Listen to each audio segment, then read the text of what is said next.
আমাদের আজকের গল্পটি প্রাপ্ত বয়স্কদের জন্য। মদ্যপান, ধূমপান ও মাদক সেবন স্বাস্থ্যের পক্ষে ক্ষতিকর।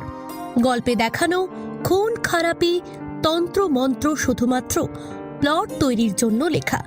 এর সাথে বাস্তবের কোনো মিল নেই। সাসপেন্সের জগতে আমাদের এই ছোট্ট প্রতিষ্ঠান সোর্স অফ সাসপেন্স। আজ আপনারা শুনবেন নীলকণ্ঠীর লেখা ওয়ান্স বাট নেভার। গল্পের সূত্রধার আমি দেবলীনা।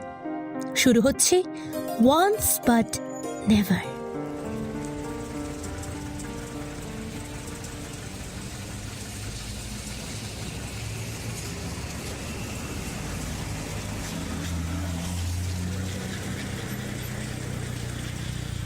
বাস স্টপেজে নেমে ঘড়িতে চোখ বুলিয়ে নিল মোনা। 6:30 আসার কথা ছিল ওর। রাইয়ের জন্য এত বড় একটা দিন, এমন সাফল্য সবার সাথে ভাগ করে নেওয়ার পার্টিতে যথাসময়ের একটু আগে পৌঁছানো রাইকে প্রতিশ্রুতি দেওয়ার এই ছিঁড়ি। ঘড়িতে 6:48। আয় রে, অবশ্য প্রায় চলেই এসেছে মোনা। বাস স্টপেজ থেকে মিনিট 2 দূরত্ব মাত্র। গুগল ম্যাপ অনুসরণ করে পা চালাতে লাগলো মোনা। শাড়ি পরে তাড়াহুড়ো করে হাঁটাও যাচ্ছে না যথারীতি। পৌঁছে গিয়ে রাইয়ের সামনে এসে দাঁড়াতেই ইশারায় কপট রাগ দেখিয়ে ঘড়ির দিকে ইশারা করলো রাই। মোনা 2 কাঁধ হালকা ঝাঁকিয়ে বলে উঠল, বুঝলাম মিস পাংচুয়াল, কিন্তু কি করব বল, বাসের কাকুটা সব সিগন্যালগুলো 1-1.5 মিনিট করে গাড়ি থামিয়ে দিচ্ছে। শেষে বাসের আরো লোকজন চেঁচামেচি শুরু করতে তাও ঠিকভাবে চালালো।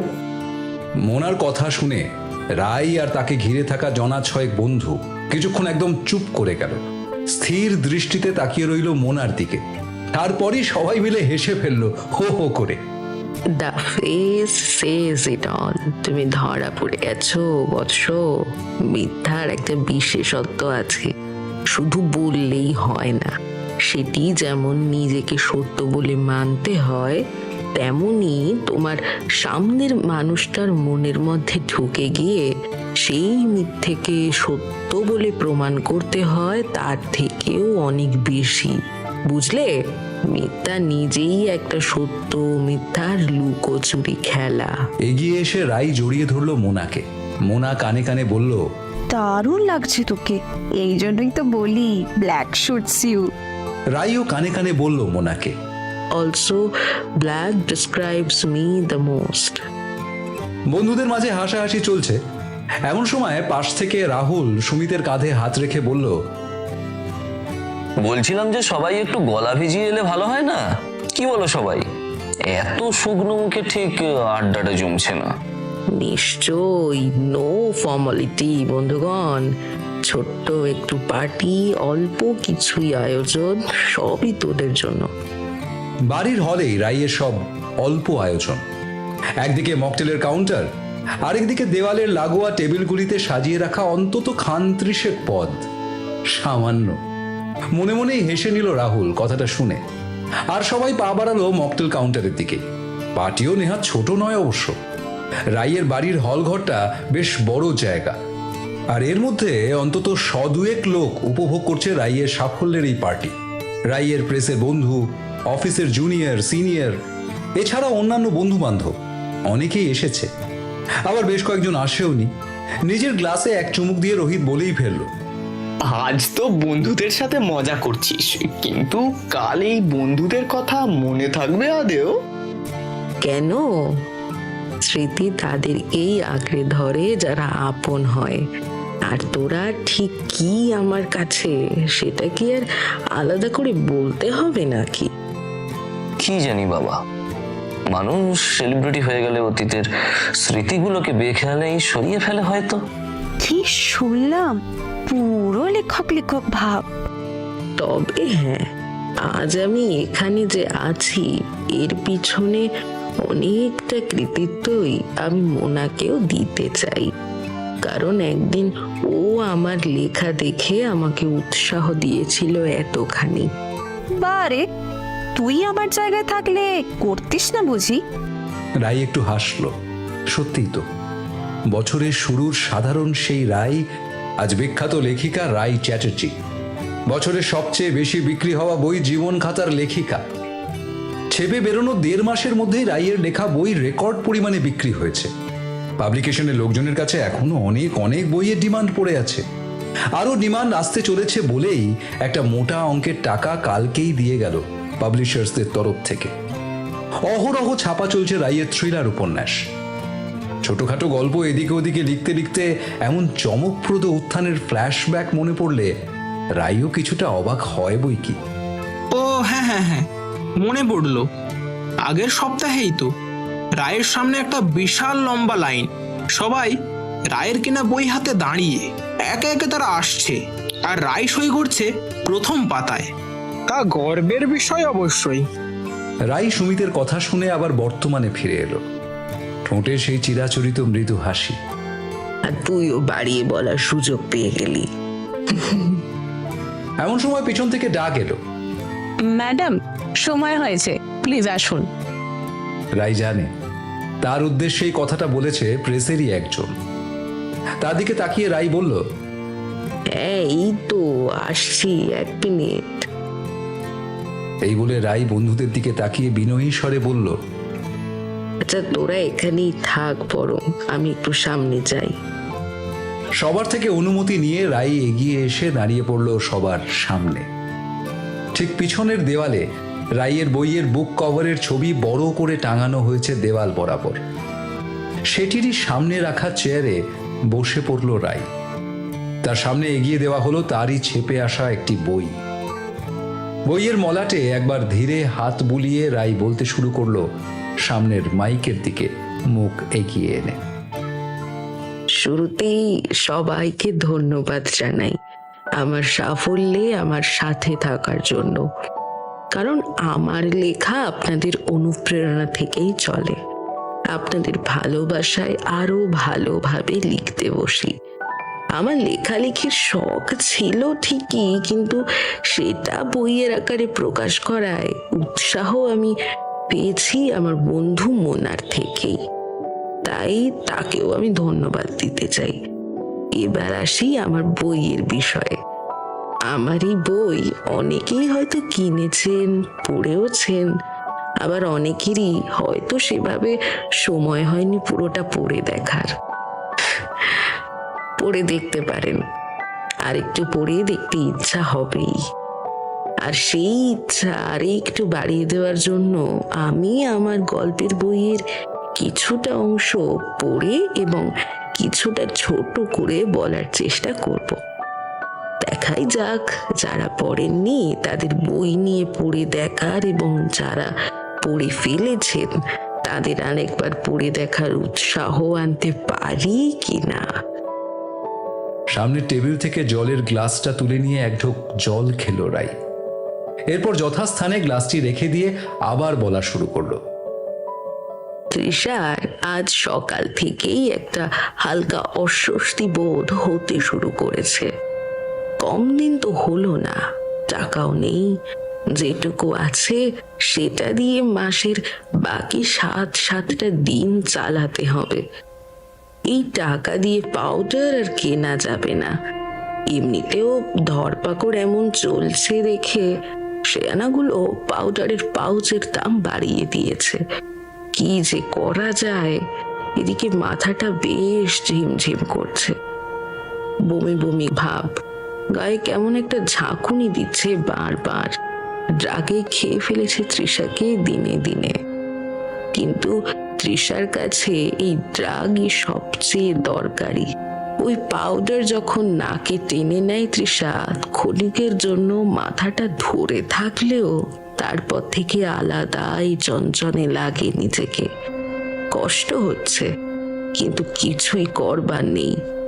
শেষবারে জিতেশ ছেলেটা সেই যে 1020 টাকা দিয়েছিল, তাতে আর কদিন বা চলে। আবার নাখড়া করেছিল বড্ড, টাকা নাকি নেই। নেই বললেই হবে। দাঁত বের করে প্রতি সন্ধেবেলায় যে এসে পড়তো, যেমন খুশি উল্টে পাল্টে যৌনতা চলতো, সে বেলায় কিছু না।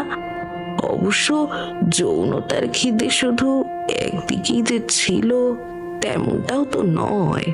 তৃষারও শারীরিক চাহিদা পূরণ হতো, ছেলেটার মাধ্যমে, কিন্তু টাকাটা তো দরকারি নাকি? ল্যাপটপে ফেসবুক খুলে বসলো তৃষা। বিশান মল্লিক বলে একটা ছেলের সাথে দিন তিনেক ধরে বেশ জমিয়ে কথা চলছিল। প্রোফাইল পিকচারে নতুন অডি গাড়ি নিয়ে ছবিও দিয়েছে। কত যেন দাম বলেছিল, সে যাকে, টাকা অনেক আছে দেখেই বোঝা যাচ্ছে। আবার তৃষার একটা ছবি দেখে মেসেজ করে বলেছে, তোমায় দেখে প্রেমে পড়ে গেছি যে।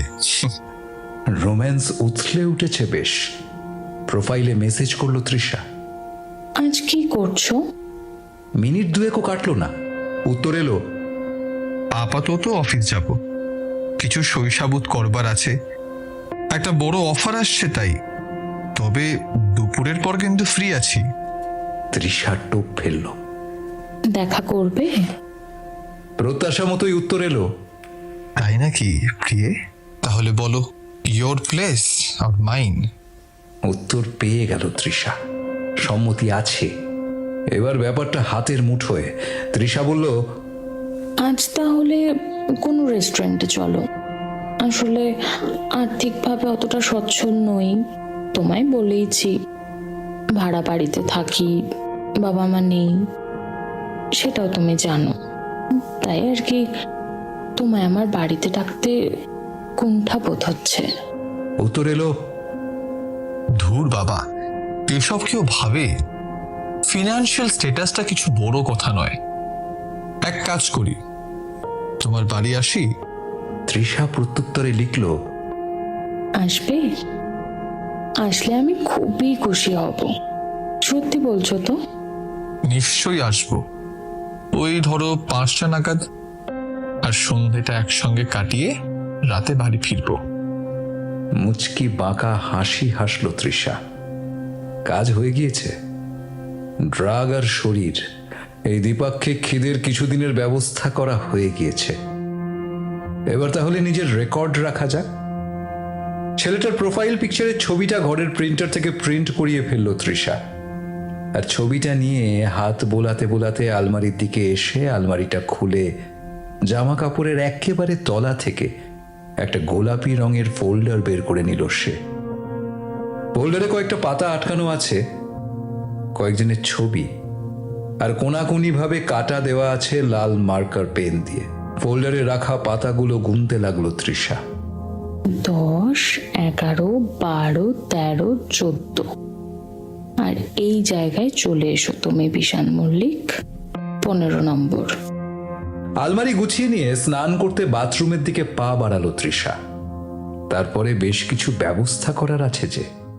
বইয়ের বেশ কিছু পাতা উল্টে একবার চোখ বুলিয়ে নিয়ে একটা পাতার কাছে এসে রাই স্থির হলো। নিজের লেখা গল্পকে ছোট আকারে বলতে গিয়ে খুচরো কিছু কথা, কিছু ঘটনা বাদ দিতেই হচ্ছে। সে কি আর করা যাবে? কিন্তু মূল ঘটনাগুলো এক সূত্রে গেঁথে ছোট করে বলতে গিয়ে নিজের লেখা গল্পের আরো নিখুঁত এক সংস্করণ বেরিয়ে আসছে বুঝতে পেরে রাই মনে মনে ফিক ফিক করে হেসে উঠল কিছুক্ষণ। তারপর আবার থামল। সামনের প্রায় 200 লোকজনের মধ্যে নিস্তব্ধতা বিরাজমান।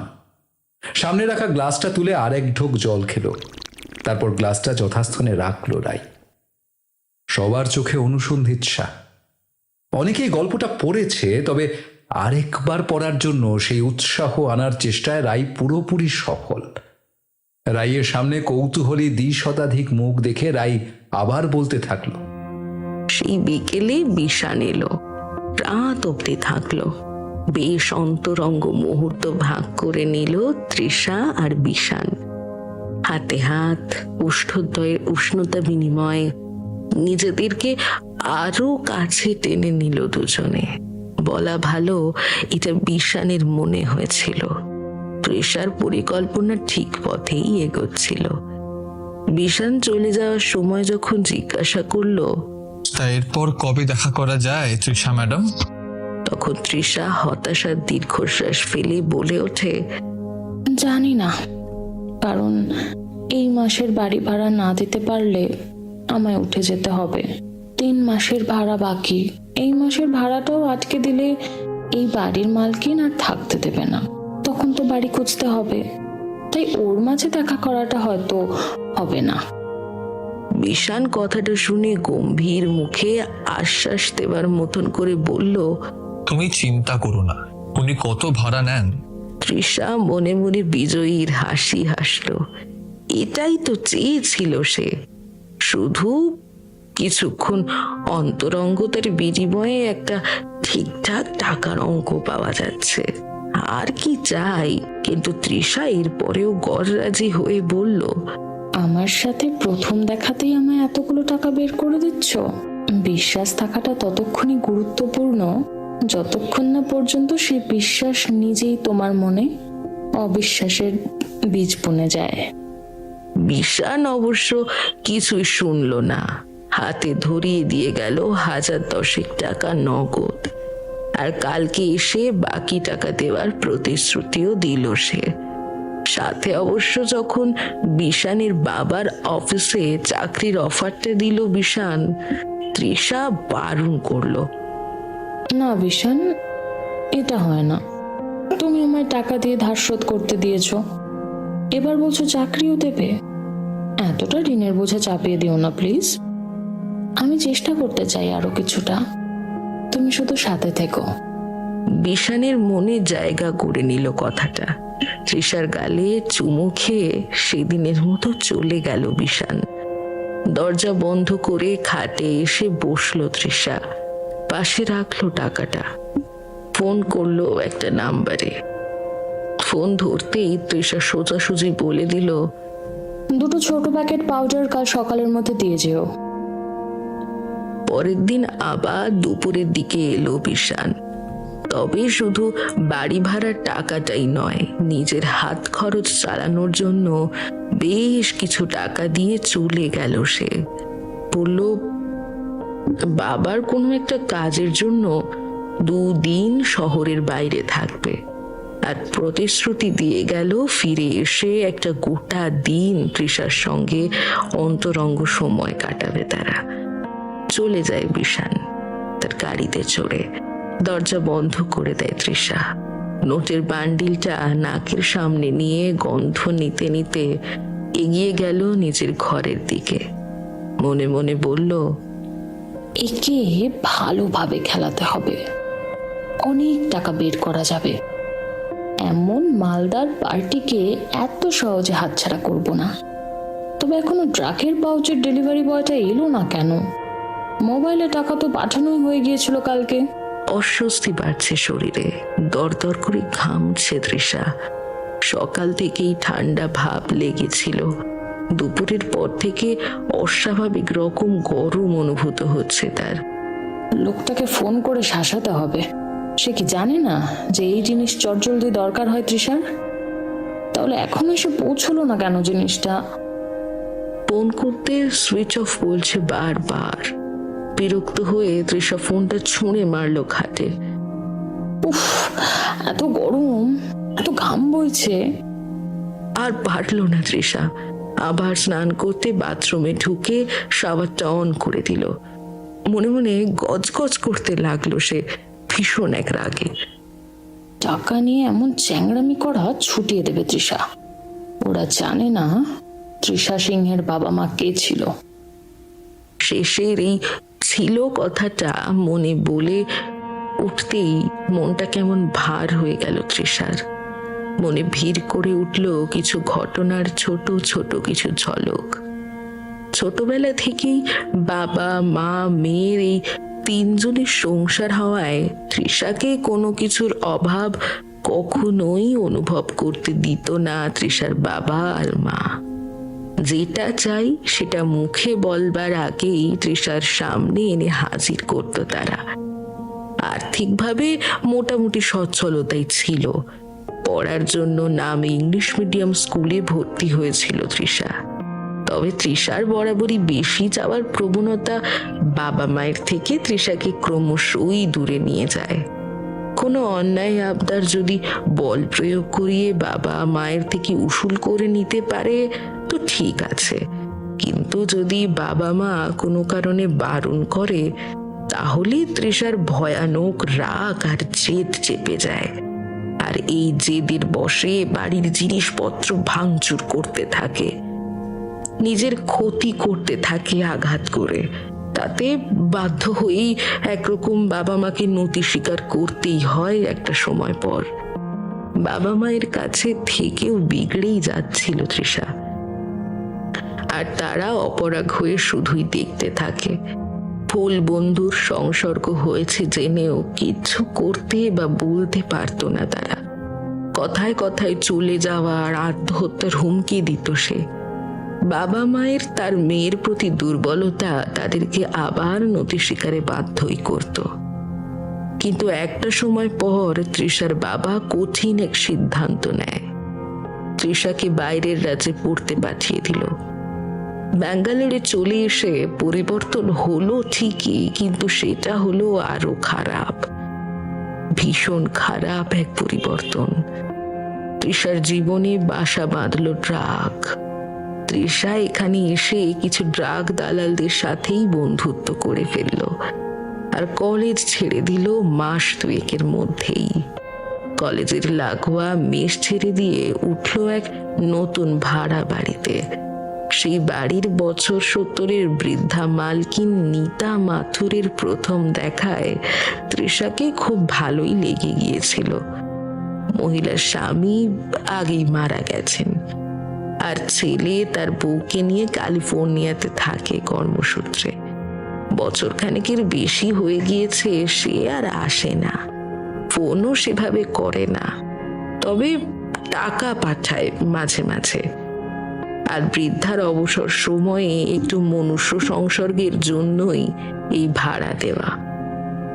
এসবই ধীরে ধীরে জেনে নিল তৃষা। দিনে দিনে আড্ডা দিতে গিয়ে নতুন নতুন ঘটনা জানতে পারত সে। একটা সময় পর তৃষার এই উপলব্ধি হলো যে বুড়ির টাকা ভালো মতোই আছে, অতএব এর থেকেও টাকা হাতানো যায়। যেমন ভাবা ঠিক তেমনই কাজ। কখনো কখনো কিছু টাকা টিউশনের জন্য চেয়ে নিত তৃষা, আর বৃদ্ধাও নিজের মেয়ের নজরে দেখতো বলে খোলা মনেই দিয়ে দিত তাকে। আর এদিকে বাবা মায়ের থেকেও কলেজের টাকা, মেসের টাকা, হাত খরচ মিলিয়ে ভালোই টাকা আসতো। আর এই টাকা নিয়ে কিছু টাকা বৃদ্ধাকে ভাড়া বাবদ দিয়ে বাকি টাকা ড্রাগসের ওপর উড়িয়ে দিতে লাগলো সে। তবে এই খেলাটা বেশি দিন স্থায়ী হলো না।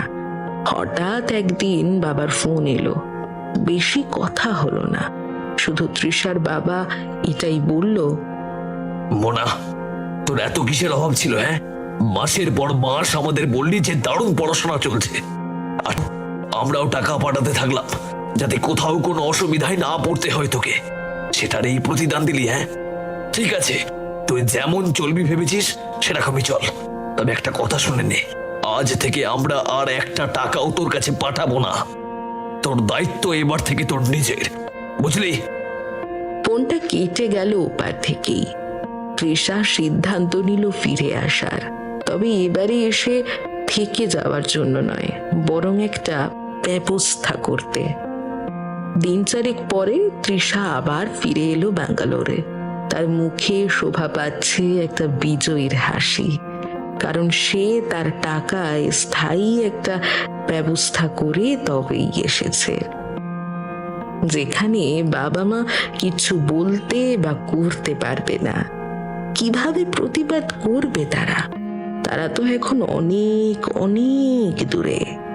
হ্যাঁ, তৃষা তার ড্রাগের খরচের টাকা না পাওয়াটা সে ব্যক্তিগত শত্রুতার পর্যায়ে নিয়ে গেছে, আর তাকে এত বছর ধরে আদরে যত্নে রাখা সেই বাবা মাই তার সেই মুহূর্তে চক্ষুশূল। তাই রাতে ঘুমের ঘোরে তৃষার 2 পাশে থাকা বাবা মায়ের গলায় সন্তর্পণে ব্লেডটা ঠেকিয়ে ধরে তারপর গভীরভাবে চিরে দিতে তৃষার নিজের হাতটা একবারও কাঁপেনি। কিছুক্ষণ 2 দিকে শুয়ে থাকা দুটো দেহ থরথর করে কাঁপল, তারপর সব ঝড় শান্ত। খালি ভলকে ভলকে রক্তের একটা অবিরাম প্রবাহ দেখতে লাগলো তৃষা মন ভরে। তার লক্ষ্যভেদ সে করেই ফেলেছে।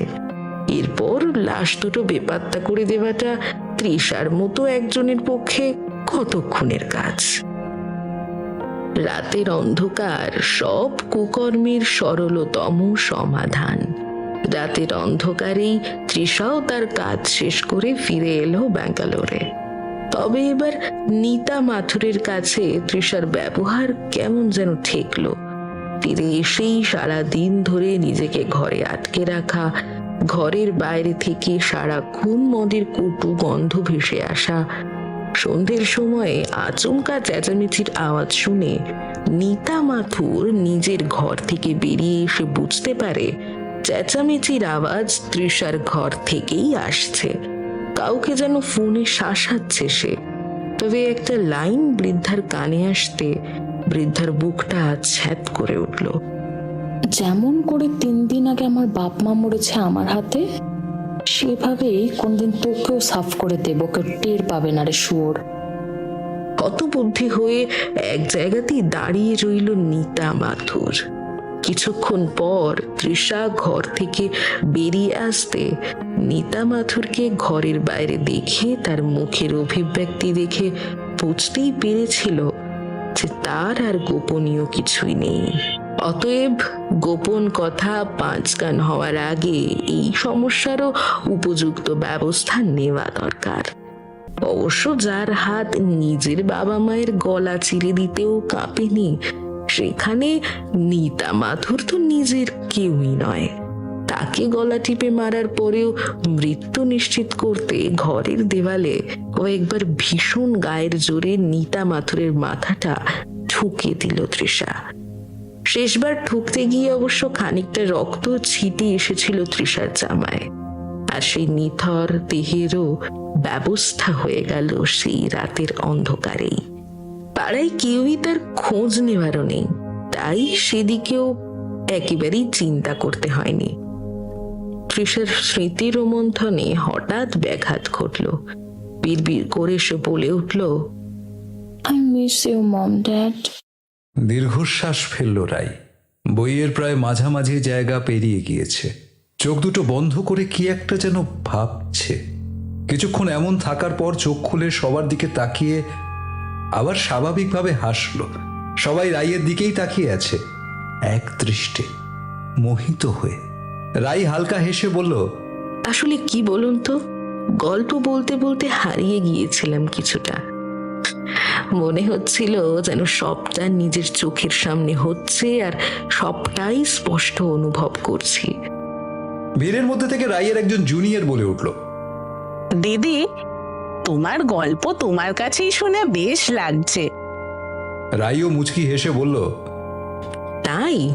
তাহলে তোমার আরেকবার গল্পটা নিজে পড়বার স্বাদ জাগছে নাকি? রাইয়ের প্রশ্নের উত্তরে অনেকেই হ্যাঁ, হুম ইত্যাদি বললে।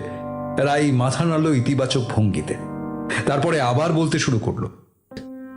2 দিন কেটে গেল দেখতে দেখতেই। তৃষা স্নান করে উঠেছে সবে। সকাল সকাল স্নান সেরে নেওয়াটাই সাধারণ দিনে তৃষার রুটিন। যাই হোক, চুল মুছতে মুছতে আলমারি থেকে লাল টপ আর কালো হট প্যান্টটা বের করে খাটে রেখে গুনগুন করে গান গাইতে গাইতে রান্নাঘরের দিকে গেল তৃষা। আর ফিরে এলো সাথে একটা জলের বোতল নিয়ে। জল খেয়ে বোতলকে খাটেই রেখে দিয়ে আলমারির বাকি জামা কাপড়গুলো গুছিয়ে রাখতে গিয়ে তৃষার চোখ পড়ল গোলাপি ফোল্ডারের দিকে। ফোল্ডারটা হঠাৎ করেই একবার খুলে দেখতে মন চাইল তৃষার। হাতে তুলে নিয়ে একে একে ছবিগুলো দেখতে থাকলো তৃষা। আর সাথে ভেসে ভেসে আসতে থাকলো টুকরো টুকরো কিছু স্মৃতি। কোনো ক্ষেত্রে মন ভালো করার, কোনো ক্ষেত্রে শরীর ভালো করার স্মৃতি। আর যতক্ষণ চলতে পারতো চলতো সবটাই। তারপরে আর পারছি না কথাটা উঠলেই সেই মানুষটার থেকে স্থায়ী নিষ্কৃতি নিয়ে আর একটা শিকার খোঁজ করা। এই তো চলছে এতদিন ধরে। কিছু ছবির দিকে তাকালে নাম মনে পড়ছে, আর কিছু ক্ষেত্রে তো সেটাও পড়ছে না। আচমকা ডোরবেলটা বেজে উঠল। আচমকা এমনটা হওয়াতে তৃষার ভাবনায় ব্যাঘাত ঘটল। আর তৃষা হকচকিয়ে উঠল। ফোল্ডারটা আলমারিতে ঢুকিয়ে রেখে আলমারিটা কোনো একটা ভাবে বন্ধ করে দিয়েই দৌড়ে গেল তৃষা। গেটটা খুলতে হবে। কে? আসছি বাবা, আসছি। এতবার কে বেল বিশান, তুমি? বিশান তৃষার সামনে দাঁড়িয়ে। তৃষা বিস্মিত, চোখ দুটো বড় বড় করে এসে তাকিয়ে রইল বিস্ময়ে। সেটা অবশ্য আনন্দের জন্য নাকি ভয় পেয়ে সেটা নিশ্চিত করে বলা যায় না, কিন্তু বিশানের বলা কওয়া নেই, 2 দিন ফোন করেনি, হঠাৎ এসে পড়েছে এমন সকালে। তৃষাকে যথেষ্ট অবাকই করেছে এটা। তারপর তৃষার মনে পড়ল, আরে হ্যাঁ তো, আজ আসার কথা ছিল তোর। বলেছিল আজ সারাদিন কাটাবে। দূর বাবা, কাজকর্ম নেই নাকি? মনে পড়তেই মনে মনে বেশ বিরক্ত হলো তৃষা, তবে মুখে একটা বিস্ময়ের হাসি ফুটিয়ে তুলল সুকৌশলে। বিশান তৃষার গালে হাত ছোঁয়ায়। তৃষা বিশানের ছোঁয়া পেতেই যেন গলে পড়ে, তবে সেটা ভালোবাসার জন্য নয়, কামাগ্নি নিভানোর লোভে। বিশান বলে ওঠে শান্তভাবে, 2 দিন খুব মিস করেছি, কেমন আছো? তৃষা জড়িয়ে ধরে বিশানকে। তৃষা তার মাথা বিশানের কাঁধে রেখে বিশানকে জাপটে ধরলে বিশানের বলিষ্ঠ সুদৃঢ় পেশিবহুল চেহারার সংস্পর্শে তৃষার বুকে সাথে সাথেই কামের আগুন সহস্র গুণে জ্বলে ওঠে। তৃষা কাম জড়ানো গলায় বলে ওঠে, আজ আমায় ছেড়ে আর যেও না বিশান, আজ আমার কাছে থেকো না হয়। বিশানও তৃষার ঘাড়ে মুখ গুঁজে দেয় আর আলতোভাবে চুমু খেয়ে বলে, তোমায় কে বললো যে আমি চলে যাব? বরং আজ সারাটা দিন আমাদের অন্তরঙ্গ মুহূর্ত তৈরি হবে, একটা স্মরণীয় দিন হয়ে থাকবে আজকের দিনটা। আজ তোমায় আমি সম্পূর্ণরূপে নিজের কাছে আনতে চাই। আসবে তৃষা একবার? তৃষা উত্তর দিল না কোনো, শুধু বিশানের চিবুক টেনে নিজের দিকে এনে নিজের পাতলা মোলায়েম ঠোঁট দুটো দিয়ে পাগলের মতো আদর করতে লাগলো সে। বিশানও তার প্রত্যুত্তরে ব্যাপকভাবে সাড়াই দিতে লাগলো। দুজনের নিঃশ্বাস আরো ঘন হয়ে এলো। তৃষা শুধু হাঁপাতে হাঁপাতে একবার আধপোছা গলায় বলল, বেডরুম। ঘন্টা দিনেকের চরম সুখের খেলা শেষে শিথিল দুটো শরীর চাদরের তলায় একে অপরকে জড়িয়ে শুয়ে আছে। তৃষার মাথা বিশানের নগ্ন বুকে, আর বিশান তার হাত দিয়ে তৃষার চুলে বিলি কেটে দিচ্ছে। বিশান তার আদর মাখা গলায় বেশ কিছুক্ষণ পর বলে উঠল, তৃষা, একটা কথা বলবো? তৃষা মুখটা তুলে তাকায় বিশানের দিকে। বিশান ঠোঁট উল্টে বলে ওঠে, খুব খিদে পেয়েছে, কিছু খাওয়াও না গো। তৃষা কথা শোনা মাত্র উঠে পড়ল শায়িত অবস্থা থেকে, কপালে হাত চাপড়ে বলল, ছি ছি, তোমায় একটু কিছু খেতে দিলাম না। এই বাবা, দাঁড়াও দাঁড়াও, স্যান্ডউইচ বানিয়ে আনছি। হট প্যান্টটা গলিয়ে নিয়ে টপটা পরতে পরতে রান্নাঘরের দিকে পা বাড়ালো তৃষা। বিশান খাটে শুয়ে থেকেই একটু অবস্থা পাল্টে শুয়ে রইল। তারপর খাটে উঠে এসে বসলো সে। হঠাৎই বিশানের চোখ পড়ল পশ্চিম দেওয়াল লাগোয়া আলমারিটায়। এই যা! বিশান তো নিজের আলমারিতে কত জরুরি ফাইল রাখে, টাকা রাখে, আর এদিকে তেষা শুধু আলমারির পাল্লা দুটো ভেজিয়ে রেখেছে, কিন্তু চাবি ঘুরিয়ে লকটা করে যায়নি। চাবিটা ঝুলছে আলমারিতেই। খাট থেকে নেমে এলো বিশান, এই ভেবে যে তৃষার আলমারিটা নিজেই বন্ধ করে তার হাতে চাবিটা ধরিয়ে দেবে। তারপর নিজের অন্তর্বাস পরে বিশান আলমারির চাবিটা ঘোরাতে যাওয়ার আগে কি মনে হলো তার, আলমারির পাল্লা দুটো খুলে ফেলল সে। আলমারিতে বেশি একটা কিছু নেই, খানসাতিক জামা কাপড় হবে বাইরে পরার জন্য, আর বাড়িতে পরার জন্য 2টো সেট করে জামা আর প্যান্ট আলাদা করে রাখা। আর অন্য জিনিস বলতে একটা কোণে একটা ফাঁকা কাচের জার আর একটা ফোল্ডার সামনেই রাখা। কাচের জার কেউ আলমারিতে রাখে তৃষা? এই ভেবে ফোল্ডারটা একবার দেখার জন্য বের করে নিল বিশান। এমন তো বিশান নিজেও করে, মাসের যত খরচ একটা জায়গায় লিখিয়ে সেটা সংরক্ষণ করা। হয়তো এটাই তৃষার সেই খরচ লেখার পাতা ধরে আছে। তবে ভুলটা ভেঙে গেল খুবই তাড়াতাড়ি। না, এটা তো খরচ লেখার ফোল্ডার নয়। তাহলে এটা কি? কাদের ছবি এগুলো? আর কোনাকুনি ভাবে কাটা চিহ্ন দেওয়া আছে কেন এগুলো? 3-4টে পাতা উল্টে পাল্টে দেখে বেশ কৌতূহল জাগলো বিশানের। আরো পাতা চটপট উল্টাতে গিয়ে শেষ পাতায় গিয়ে চোখ দুটো আটকে গেল বিশানের। শেষে এই যে নিজেরও ছবি, তবে এতে কোনাকুনি সেই কাটা চিহ্নটা নেই। বিশানের মনে হঠাৎ উদয় হলো, এর আগের ছেলেগুলোকে মেরে ফেলা হয়নি তো? তবে কি মেরে দিয়ে কাটা চিহ্ন দেওয়া হয়েছে? তাহলে এই 14 জন এরা কি তৃষার শিকার? আর এরপরে শিকার কি বিশান নিজেই? আর ভাবতে পারে না বিশান। মাথা কাজ করা বন্ধ করে দিয়েছে। বুঝতে পারছে সে একটা চরম ফাঁদে ফেঁসে গিয়েছে। সাক্ষাৎ মৃত্যু অব্দি এগিয়ে গিয়েছে সে। এখনই পালাতে হবে যে কোনো মূল্যে। ফোল্ডারটা খাটের একধারে রেখে নিজের জামা কাপড় পরতে পরতে ফোনে ডায়াল করা শেষ নম্বরটায় ফোন করলো বিশান। অন্তত কেউ না জানুক, তার ভাইকে কথাটা জানাতেই হবে। বিপদ বুঝে যদি সে কোনো একটা ব্যবস্থা করতে পারে তাহলে এ যাত্রায় প্রাণ রক্ষা হয়েই যাবে। ফোনটা প্রথমবার কেটে গেল। আবার ফোন লাগালো বিশান একই নম্বরে। ফোন তুললো বিশানের ভাই অপর দিক থেকে। বিশানের রীতিমতো কান্না পাচ্ছে আতঙ্কে, গলা বুঝে আসছে। পাশেই রান্নাঘরে তৃষা, গলার আওয়াজ শুনে চলে আসতে পারে। তখন আর কিচ্ছু করার থাকবে না। ধীর গলায় ভাইয়ের উদ্দেশ্যে বিশান বলে, ভাই, আমি বুঝতে পারছি না কি করব। আমায় তুই হঠাৎ একটা প্রচন্ড আঘাত ঠিক বিশানের মাথার পিছনে। বিশানের হাত থেকে ফোনটা খসে পড়ে মাটিতে। আছাড় খেয়ে ফোনটা এক সাইডে চলে যায় সাথে সাথেই।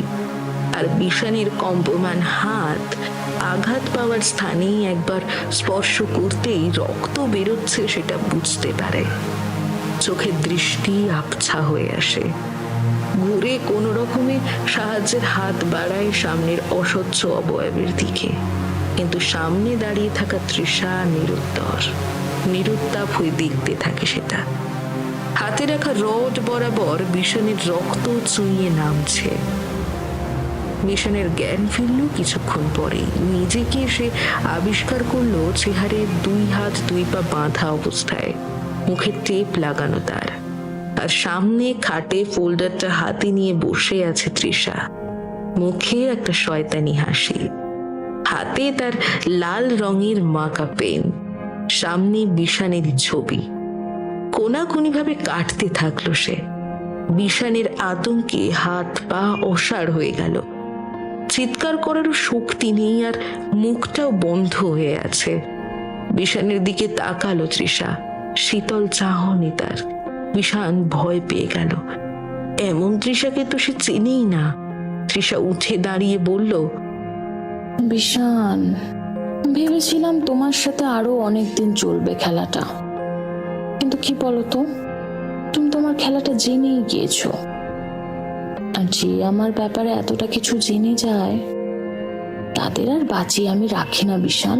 খুবই কষ্ট হচ্ছে তোমার? বিশান ভয়ে কাঁদতে শুরু করে দিল। গো গো আওয়াজ করছে সে। তৃষা এবারে এগিয়ে এসে বিশানের মুখের টেপটা খুলে দিল। বিশান হাউমাউ করে কেঁদে বলে উঠল, আরে নিজের বাপ মাকে ছাড়িনি আমার পথের মাঝে এসেছিল বলে এই বাড়ির মালকিনকেও মেরে সরিয়ে দিয়েছি। আর তুমি তো 4 দিনের অতিথি, তোমায় ছেড়ে দেব? এমন দুরাশা রাখার থেকে এটা বলো, মরার আগে কোনো শেষ ইচ্ছে? বিশান কাতরাচ্ছে মাথার বিষম যন্ত্রণায়।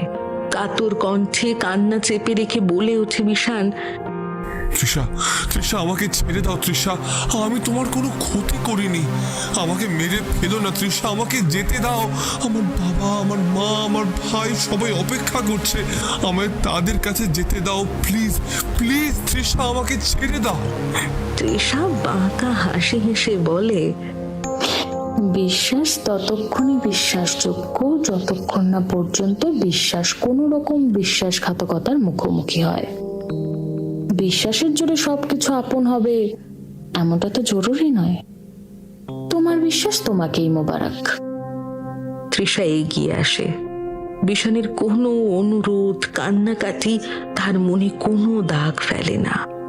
স্যান্ডউইচের সাথে যে ছুরিটা এনেছিল তৃষা, সেটা এক হাতে ধরে রেখে বিশানের গলার সামনে ধরে সে। বিশানও আর কোনো কথা বলে না, সে জানে আর কিচ্ছু করবার নেই, সবটা স্পষ্ট এখন। তৃষা শেষবারের মতো বিশানের কানে কানে বলল, তোমায় গলায় ছুরি চালিয়ে মারবো না, চিন্তা করো না। তুমি তো প্রেমিক মানুষ, ভালোবেসেই নাকি ফেলেছ, হৃদয়ে স্থান দিয়েছ নিশ্চয়ই। তৃষা সিংহকে হৃদয়ে স্থান দেওয়ার জন্য অনেক বড় হৃদয় লাগে। কেটে দেখি তাহলে তোমার হৃদয়টা কত বড়। এক হাত দিয়ে বিশানের মুখটা সজোরে চেপে ধরে, আর এক হাতে রাখা ছুরিটা গলা থেকে নামিয়ে সাথে সাথেই বিশানের বুকে তীর বেগে ঢুকিয়ে দেয় তৃষা। কোক করে একটা আওয়াজ, আর সাথেই ভীষণ জোরে কেঁপে উঠল বিশানের দেহটা। হাত পা ছিটকে যাওয়ার প্রবল চেষ্টা করে আটক থেকেই। কিছুক্ষণ পর সব শান্ত হয়ে আসে। শান্ত নিথর দেহটা পড়ে আছে চেয়ারে, আর বুক থেকে গল গল করে রক্ত বেরিয়ে ভাসিয়ে দিচ্ছে টি-শার্টটাকে। তৃষা ধীর পায়ে খাটে এসে বসে, চোখে মুখে বিরক্তির স্পষ্ট ছাপ। হৃদয়টাও বড়ই অদ্ভুত এক জায়গা, খালি ভুলভাল লোকজনকে জায়গা দিয়ে দেয়। পরে সেই লোক যখন জীবনে সূচে ঢুকে ফাল হয়ে বেরোবে জানতেই পারা যায় না। একটু থেমে আবার বলল তৃষা, চলো, অসুবিধা নেই, আজ রাতেই তোমার ব্যবস্থা করে দেবো বিশান। আপাতত আমার বাড়িতেই বিশ্রাম নাও। ছড়িটা রান্নাঘরে ঢুকে ধুয়ে নিয়ে যথাস্থানে রেখে ঘরে এসে স্যান্ডউইচ খেতে লাগলো তৃষা। সামনে চেয়ারে বসে আছে বিশান মল্লিকের নিথর রক্তাক্ত দেহ। রাই তার চোখের চশমাটা একটু চোখ থেকে নামিয়ে নাকের উপর রেখে চোখটা বুজে দীর্ঘশ্বাস নিল। বইয়ের বেশ কিছুটা পড়া হয়ে গিয়েছে সংক্ষিপ্ত আকারে, আর সামনে অন্তত সদুয়েক লোকজন অপেক্ষা করছে অধীর আগ্রহে। তবে রাইয়ের মনে একটা চাপা কষ্ট কাজ করছে। হঠাৎ চোখ যখন খুলল রাই, তখন তার চোখ দুটো যেন কিছুটা ছলছল করছে। রুমালটা দিয়ে মুখের হালকা ঘামের বিন্দুগুলো মুছে নেওয়ার আড়ালে চোখ দুটো মুছে নিয়ে রাই মুচকি হেসে সামনের লোকজনের উদ্দেশ্যে বলল, So sad, isn't? বিশানকেও মেরে ফেললো, এবার কি হতে পারে, কি মনে হয়? সামনের ভিড় নিশ্চুপ। কে দেখে বলবে যে এই ভিড়ের অনেকেই অন্তত একবার গল্পটা পড়ে ফেলেছে। শুধু রাইয়ের মুখে গল্পটা সংক্ষিপ্ত আকারে আরো টান টান উত্তেজক এক সংস্করণ শুনতে শুনতে এতটাই হারিয়ে গিয়েছে তারা নিজেদেরই মনে যে আর খেয়ালই নেই, যেন রাইয়ের বলা প্রতিটা কথাই নতুন। রাই মুচকি হেসে বলল, আচ্ছা আমি বলি, সপ্তাহ 2 পেরিয়ে গেছে। বিশানের টাকা দিয়ে মোটামুটি খরচ চালাতে চালাতে টাকা প্রায় ফুরিয়ে এসেছে তৃষার। এখন এটাই সময় আর একটা শিকার খোঁজ করতে হবে। ইস, বিশান ছেলেটা ভালোই টাকা পয়সা দিতে পারতো, বড়লোক বাড়ির বেটা ছিল তো। খামোকা কেন যে সেদিন আলমারিটা খুঁজতে গিয়ে আমার সমস্যাটা দাঁড় করালো, প্রাণটা হারিয়ে বসলো ছেলেটা। আরো অনেকদিন খেলানোর পরিকল্পনা ছিল, সবটাই ভেস্তে গেল। এদিকে তৃষার ড্রাগ দেওয়ার লোকজন ধরা পড়ে গিয়েছে, সেই খবরও তৃষা জোগাড় করে ফেলেছে। এই তল্লাটে ওই 3 ভাই ছাড়া আর কেউই তো ছিল না ড্রাগের পাউচ সাপ্লাই করার জন্য। তৃষার মাঝে মাঝেই শরীরে ঝাঁকুনি দিয়ে প্রবল অস্বস্তি বোধ হতে থাকে। গলা বুঝে যায়। তৃষা সহ্য করতে থাকে কোনোভাবে, যতদিন না পর্যন্ত নতুন কোনো সাপ্লায়ার আসছে ততদিন সহ্য তো করতেই হবে। যাই হোক, সকালের কাজ গুছিয়ে ফেসবুক খুলতেই একটা মেসেজ এসেছে। তৃষা সেটা খুলতেই একটা ছেলের মেসেজ দেখলো। হাই। ছেলেটার নাম ঈশান। যা বাবা, শুধু ঈশান? পদবী কই? আজকাল সবার ফেসবুক নাম রাখাটাও বড়ই অদ্ভুত। পদবী লেখেনি। অ্যাকাউন্ট খুলে দেখলো তৃষা। দেখে তো একেও বেশ বড় লোক বাড়িরই ছেলে মনে হচ্ছে। বেশিরভাগ ছবি পার্টি করতে গিয়ে তোলা। এ কি এত বড় বাড়ি এই ছেলেটির? আরে বাপরে! তৃষার চক্ষু চড়ক গাছ হয়ে গেল পুরো অ্যাকাউন্টটা দেখে নেবার পর। দুটো দামি গাড়ি, একটা বাংলো বাড়ি, বিলাসবহুল জীবনযাপন, সব মিলিয়ে বিশাল পয়সাওয়ালা। এদিকে আবার মেঘ না চাইতেই জল, নিজে এসে শিকার ধরা দিয়েছে। তৃষাকে আর পায় কে? ছেলেটা আবার অনলাইন আছে, মেসেজ করা যাক। তৃষা টাইপ করে পাঠায়, হ্যালো ঈশান। কিছুক্ষণের মধ্যেই উত্তর আসে। হ্যাঁ, আপনি কিছু মনে করবেন না, আসলে এমনিই আপনাকে দেখলাম, ভালো লাগলো খুব, তাই আর কি। ফ্রেন্ড রিকোয়েস্ট পাঠিয়ে দিলাম। বলছিলাম যে আমরা কি ভালো বন্ধু হতে পারি? কিরকম ভালো বন্ধু হতে চাও তুমি? না না, মানে তুমি অন্যভাবে নিও না প্লিজ। আমি ওভাবে বলিনি, কিন্তু শুধুই ভালো বন্ধু আর কি। তৃষার সাথে এতটা মার্জিত, এতটা শিষ্টাচারের সাথে আজ অব্দি কেউই কথা বলেনি। তবে এটা মেসেজের মাধ্যমে কথা চলছে। কোনো লোকের চরিত্র নির্ধারণ একদমই করা যাবে না। যতক্ষণ না সামনে থেকে লোকটাকে দেখা যাচ্ছে ততক্ষণ তো নয়। তৃষা টাইপ করলো, ওটাই পারি, তবে বন্ধু তো এভাবে মেসেজ বিনিময় করে হওয়া যায় না। সামনে এসে দেখানো হলে কিভাবে বন্ধু বানাই বলো? আমি আবার বন্ধু বানানোর ব্যাপারে বেশ চুজি। রিপ্লাই এলো, বেশ, দেখা হবে কখনো। তৃষার এই দেখা করার কথায় এক কথায় সবাই রাজি হয়, কিন্তু এই ছেলেটা যেন একটু আলাদা। তৃষা আবারও প্রোফাইলটা দেখতে লাগলো। ঈশান দেখতে বেশ মিষ্টি ছেলেটা। নিজে থেকেই ঠোঁটের কোণে হাসি খেলে গেল তৃষার। ছবি একের পর এক দেখতে লাগলো সে। হঠাৎ তৃষার খেয়াল হলো সে কি দুর্বল হয়ে পড়ছে এই ছেলেটার প্রতি। অসম্ভব ব্যাপার। ল্যাপটপটা রেখে সাথে সাথেই উঠে পড়ল তৃষা। হচ্ছেটা কি তার সাথে? সে তো শিকার করার জন্য এসেছিল, শিকারকে ভালো লাগছে কেন? না, এমনটা মাথাতেও আনা যাবে না। টেবিলে ল্যাপটপটা রেখে দিয়ে তৃষা পা বাড়ালো রান্নাঘরের দিকে। দিন এগোতে লাগলো, কথা হতে লাগলো। কোনোদিন একটা দুটো কথাতেই শেষ, কোনোদিন আবার 15 মিনিট 20 মিনিট আধ ঘন্টা মেসেজে কথা চলছে। ফেসবুক ছেড়ে হোয়াটসঅ্যাপে এসেছে দুজনের কথাবার্তা। ছেলেটার মধ্যে একটা স্নিগ্ধতা আছে, একটা কোমল দিক রয়েছে। তৃষার ভালো লাগছে। তৃষার মনে ঘুরছে ছেলেটার মুখ, ছেলেটার বলা কথাগুলো। তারপর ওই কথাটা, বন্ধুত্ব যখন করেছি ছেড়ে যাওয়ার জন্য তো নয়। কথাটা মনে দাগ কেটেছে তৃষার। কেমন না চাইতেই জড়িয়ে যাচ্ছে সে। মনের বিরুদ্ধে গিয়েই কেমন ভালোবেসে ফেলেছে কি হয়তো। একদিন মেসেজে তৃষা বলেই ফেললো, তুমি একটু আলাদা, জানো তো, তুমি বাকিদের মতো না। ঈশান হাসির ইমোজি দিয়ে বলল, কি ব্যাপার ম্যাডাম, সকাল সকাল এত ভালো কথা?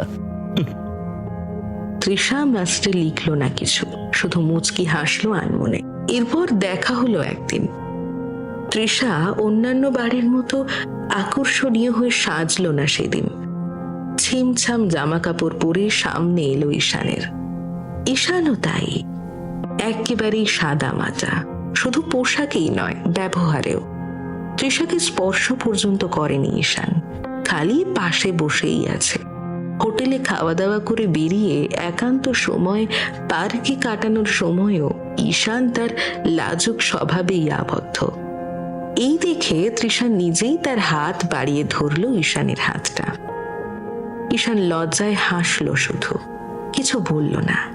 সেই দিন বাড়িতে ফিরে তৃষা মনে মনেই বলল, সব শেষে শিকারিও শিকার হয়ে গেল ভালোবেসে। সময় এগিয়ে যায়। তৃষা এতদিন যেভাবে যৌনতা আর ড্রাগস ছাড়া থাকতে পারত না, সেই তৃষা এখন ড্রাগের বিমুখী। শারীরিক ভোগবিলাসও এখন তৃষার পছন্দ নয়। সম্পূর্ণভাবে আলাদা মানুষ হয়ে উঠেছে তৃষা দিনে দিনে। দেখতে দেখতে আরো মাস দিনে কেটে যায়। ইতিমধ্যে নিজের হাত খরচের ব্যবস্থা হিসাবে তৃষা একটা ওষুধের দোকানে হেল্পার হিসাবেও কাজ করছে এই 2.5 মাস। আর এদিকে আরো দেখা সাক্ষাৎ চলতে থাকে তৃষা আর ঈশানের। রেস্টুরেন্টে, পার্কে, রাস্তায় হাঁটতে হাঁটতে আরো কাছে আসতে থাকে তারা। একদিন তৃষা ঠিক করে নিজের মনের কথাটা আজ বলেই দেবে ঈশানকে। ঈশানও যেন কিছু বলতে চায়, কিন্তু বলতে পারে না। হয়তো ভয়ই পায়। কিসের ভয়? তৃষা মনে মনে ভাবতে থাকে। আমার কাছেও আসতে চায়, কিন্তু আসে না। আমায় স্পর্শ বলতে হাতে হাত রাখা ছাড়া আর কিছুতে এগোয়নি আজ অব্দি। আমি কি কোনো কারণ ওর মনের মতো নই? তৃষা মনস্থির করল ঈশানের সাথে কথা বলতে হবে এই বিষয়ে। ঈশানকে তৃষা দেখা করতে বলল তার পাড়ারই একটা পার্কে। ঈশানও বিকেলে কথা মতো এসে পড়লে। বেশ কিছুক্ষণ হাত ধরে এটা ওটা কথাবার্তা বলবার পর ঈশানকে তৃষা চোখে চোখ রেখে প্রশ্ন করে, আচ্ছা ঈশান, তুমি কখনো তোমার স্ত্রীকে সেভাবে ছোঁনি? আমি কি কোনো অংশে তোমার অযোগ্য? আমায় বলতে পারো, আমার কিছু কি তোমার ভালো লাগেনি? ঈশান সাথে সাথে নিজের হাতে তৃষার মুখ চাপা দেয়, বলে ওঠে, ছি চিত্রী, কখনোই নয়। তুমি আমার অযোগ্য, এমনটা হতেই পারে না।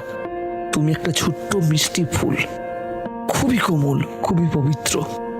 আমার ছোঁয়া যদি তোমায় অস্বস্তিতে ফেলে, তোমার যোগ্য কিনা আমি জানি না। যে ঈশানের কথা শুনে তৃষার চোখ থেকে বেরিয়ে আসে নোনতা জলকণা। ঈশানের প্রতি সম্মান বহু গুণ বেড়ে যায় তৃষার মনে। ঈশানকে ঝাপটে জড়িয়ে ধরে তৃষা, হাউ হাউ করে কেঁদে ফেলে তৃষা, আর বলে ওঠে, আমায় আর দূরে রেখো না ঈশান। তোমার স্ত্রীকে আপন করে নাও প্লিজ। তোমার ছোঁয়ায় আমি খুবই পরিপূর্ণ বোধ করি। আমায় তোমার করে নাও পুরোপুরি ভাবে। বহুদিন পর চোখের জল বেরিয়ে আসে এইভাবে। এ যেন এক অন্য তৃষা সিংহ, যে কিনা নিজের বাবা মা, নিজের সব কিছু হারিয়েও এতদিন নিরুত্তাপ ছিল। সেই তৃষার চোখের জলধারা থামতেই চাইছে না, যেন আরো যেন হাতের আঙুল শক্ত হয়। তৃষা বলে, ভালোবাসি তোমায় ঈশান, খুব ভালোবাসি। আমিও খুব ভালোবাসি। দিন এগোতে থাকে, আরো আরো কাছে আসতে থাকে দুজনে। তৃষা এরই মাঝে একদিন ঈশানকে চুম্বনও করে। সেই দিনটা ছিল ঈশান আর তৃষার সম্পর্কের একটা স্মরণীয় দিন। অন্তরঙ্গতা সময়ের সাথে আরো গভীর হয় দুজনের, এবং তৃষার মনে আরো গভীরভাবে ছাপ পড়তে থাকে ঈশানের সাথে কাটানো প্রতিটা মুহূর্তের। যাই হোক, ঈশান তৃষাকে বাড়িতে ডাকা মনস্থির করে। তাদের সম্পর্কের 1 বছর হওয়ার দিন। তৃষা সেই দিন ঈশানের পছন্দের সাদা রঙের কুর্তিতে তার বাড়ি গিয়েছে। গেটে নক করতে দরজা খুলে দেয় ঈশান। দরজার সামনে দেখে গোলাপের পাপড়ি দিয়ে একটা সরু রাস্তা বানানো হয়েছে, আর সেটা এগিয়ে যাচ্ছে ঘরের দিকে। ঈশান ডান হাত বাড়িয়ে দেয় তৃষার দিকে। তৃষা ঈশানের হাত ধরে এগিয়ে আসতে থাকে ঘরের দিকে। তৃষার খুব ভালো লাগছে আজকের দিনটা। সময় হয়তো আরো অনেক চিরস্মরণীয় কিছু তুলে রেখেছিল তৃষার জন্য। ঘরে আসতে তৃষা দেখে মেঝে গোলাপের পাপড়ি দিয়ে একটা বড় ভালোবাসার চিহ্ন বানিয়ে রেখেছে ঈশান। ওরই মাঝে তৃষাকে এনে গোলাপের একটা বড় তোড়ায় এগিয়ে ধরে তৃষার দিকে। আজকের দিনটা আমার কাছে অনেক দিনের অপেক্ষার। আমাদের জন্য এই দিনটা স্মরণীয় হয়ে থাকুক ত্রি। আরো অনেক কিছু সারপ্রাইজ আজ তোমায় দেওয়ার আছে, কিন্তু এই ছোট একটা জিনিস তোমায় দিই। তৃষার চোখে জল, চোখ দুটো ছলছল করছে। ফুলের তোড়াটা হাতে নিয়ে চুমু খেলো সে। তারপরে লাফিয়ে উঠে জড়িয়ে ধরে ঈশানকেও। ঈশানও চুমুতে এত এত আদরে ভরিয়ে দিতে থাকে তৃষাকে। তৃষাও হাত বাড়িয়ে ভালোবেসে আপন করে নেয় ঈশানকে। বেশ কিছুক্ষণ আদরে ভালোবাসায় রঙিন হয়ে থাকলো সময়টা। তারপর দুই হাতে তৃষার মুখটা ধরে কিছুক্ষণ চেয়ে থাকে ঈশান। তারপর ধীরে ধীরে বলল, খাবে কিছু? তৃষা মাথা নাড়ে। ঈশান তৃষাকে কোলে তুলে খাটে বসিয়ে দিয়ে ইশারায় অপেক্ষা করতে বলে নিজে চলে আসে রান্নাঘরে। তৃষা ঈশানের খাটে শুয়ে থাকে কিছুক্ষণ। তারপর বউ বউ আওয়াজ শুনে তৃষার খেয়াল হয় খাটের পাশবালিশের তলায় চাপা পড়ে আছে ঈশানের ফোনটা।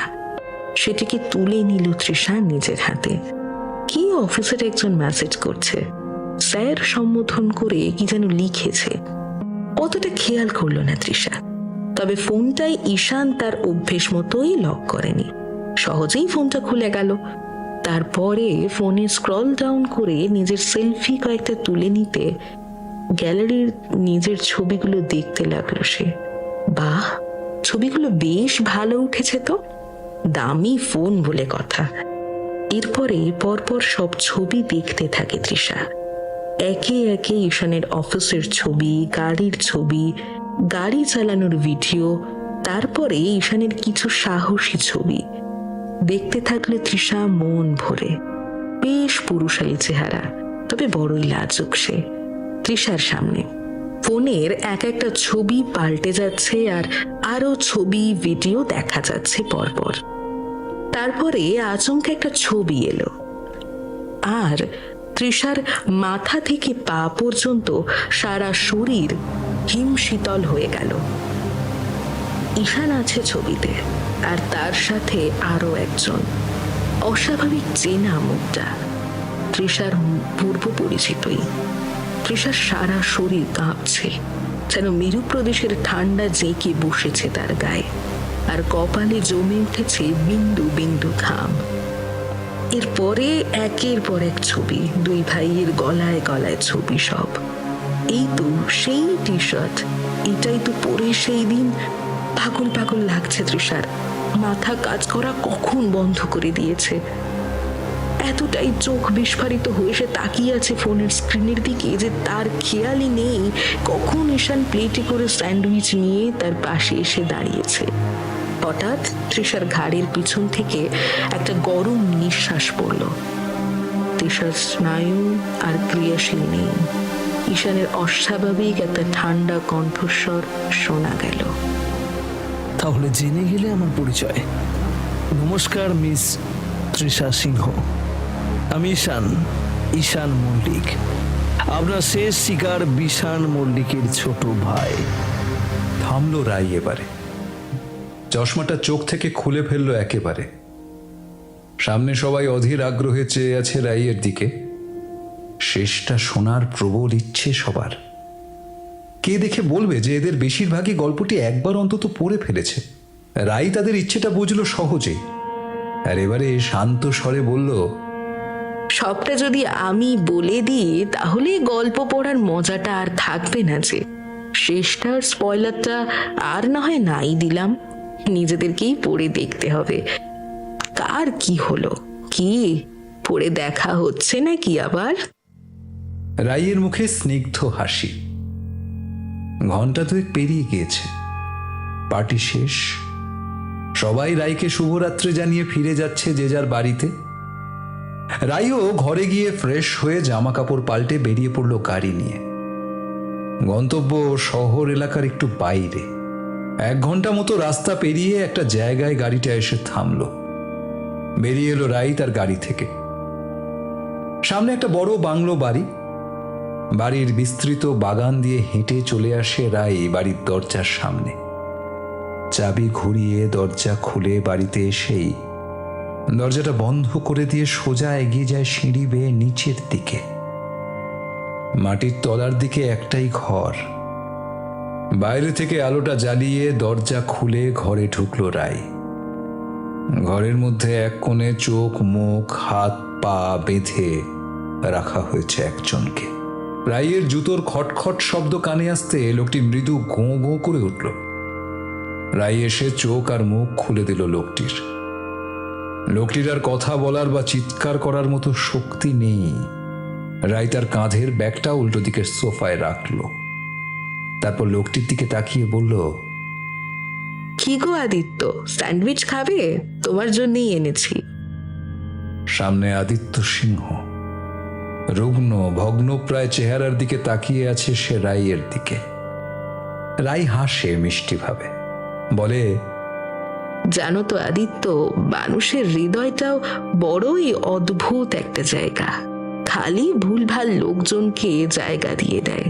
পরে সেই লোক যখন জীবনের সূঁচ হয়ে ঢুকে ফাল হয়ে বেরোবে জানতেই পারা যায় না।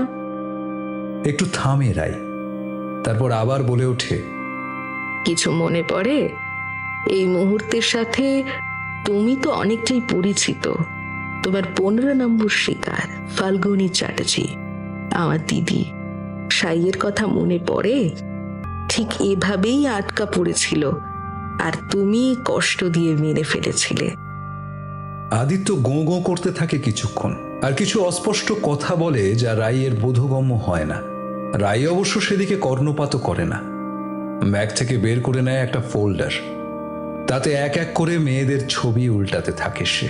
15 নম্বরে ফাল্গুনী চ্যাটার্জির পরে ফোল্ডারে 16 নম্বর ছবিটা আদিত্যেরই। তাতে আদিত্যেরই সামনে মার্কার পেন দিয়ে কোনাকুনি ভাবে ছবিটা কেটে ফেলল রাই। তারপর আদিত্যের কোলে ফোল্ডারটা রেখে বলল, যে পাপের শুরু করেছিলে তার শেষটা তোমাকে দিয়েই হোক।